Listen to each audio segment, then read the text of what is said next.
Hello everyone, I am Dr. Shefali Bansal Madhav, Consultant IVF and Fertility Specialist at New Life Fertility Center, Siliguri. Today we will talk about a common yet complicated topic, that is IVF. IVF is also known as in vitro fertilization, or a layman knows IVF by the name of test tube baby. So what is in vitro fertilization? Before understanding the complicated term of IVF, first we need to understand how a natural pregnancy occurs in a female body.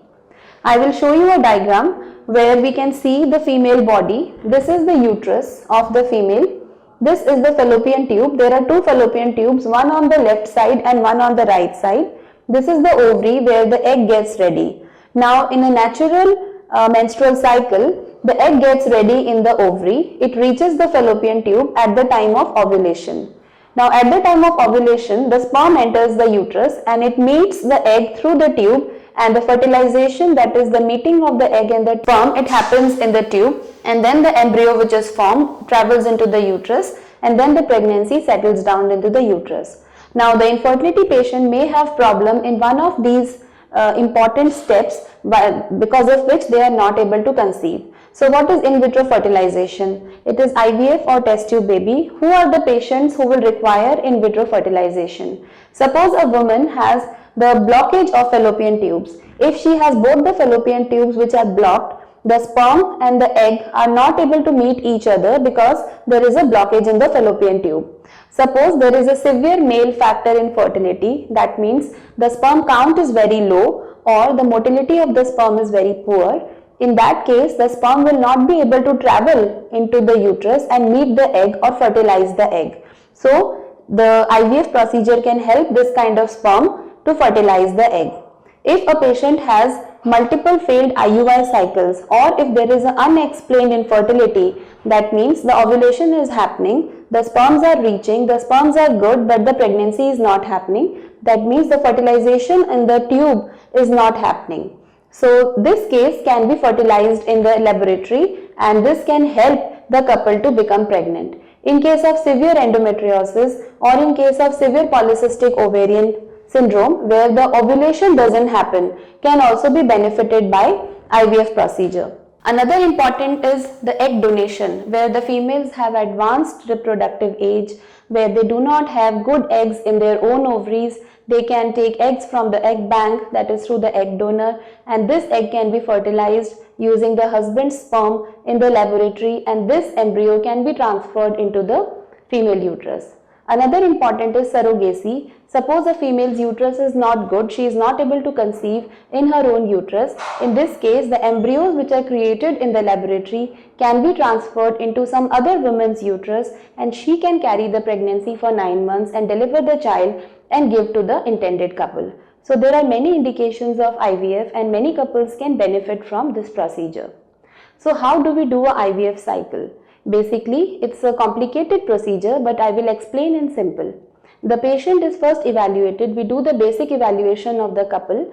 In the female, we do a ovarian reserve testing, that is how much eggs and what is the quality of eggs that we are likely to get once we prepare her eggs through the injections. And in the male, we check the sperm quality, the sperm number, morphology, and the basic semen parameters. Then we go ahead and check the female's uterus, where we see whether the endometrium lining, that is the lining where the embryo will implant, will receive the pregnancy well or not. So this endometrium evaluation is done either through a simple TVS or a hysteroscopy procedure. Now when we start a IVF cycle, we call the patient on second or third day of her periods. We do a basic hormonal investigation to see whether her baseline hormones are okay, and then they start the injections for preparation of the eggs. These injections are hormonal injections. They are given in a controlled dose to avoid any hyperstimulation, and generally these injections are given for a period of 10 to 12 days. Now on the third day, when the patient comes to us, we start the dose of injection and we call them back after 4 to 5 days to see the response in the ovaries. Now once the eggs are ready, we can see in this diagram that this is the ovary where the eggs have become ready.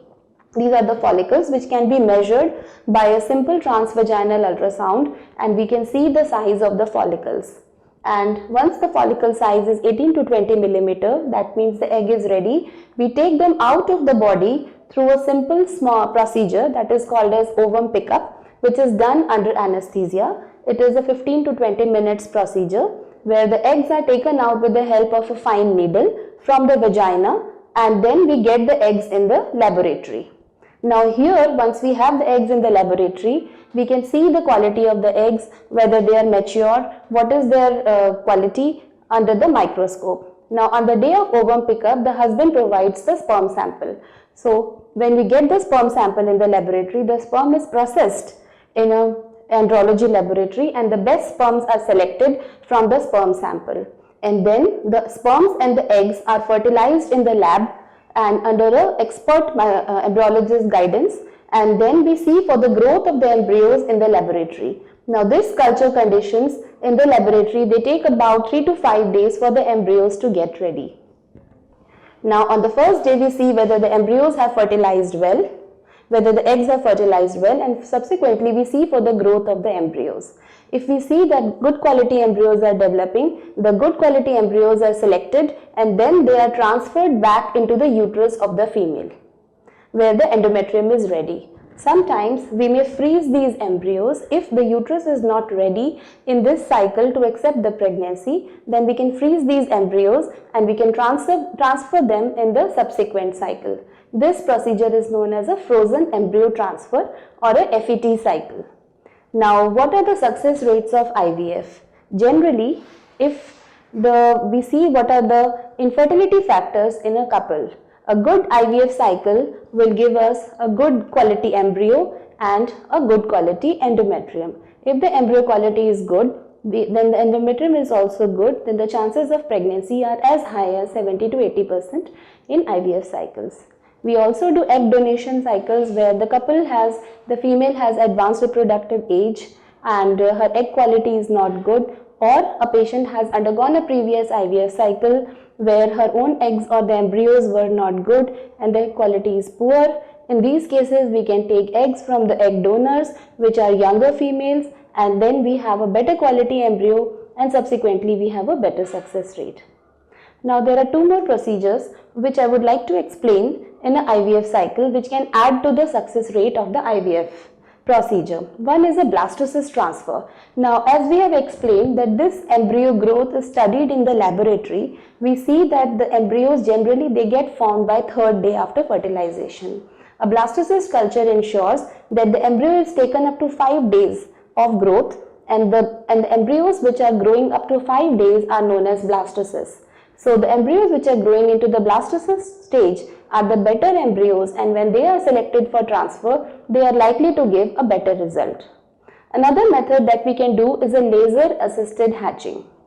Now in laser assisted hatching, what we do, suppose if there is a shell of the embryo and before transplanting the embryo into the uterus, this shell is measured. If the shell is very thick, then the shell can be cut using a laser, which is a very advanced procedure which helps the embryo to hatch out when it is transferred into the endometrium. So in short, IVF is an advanced procedure. It looks complicated, but if we see scientifically, it's very natural. It is very similar to how a natural pregnancy would occur in a female body. Thank you.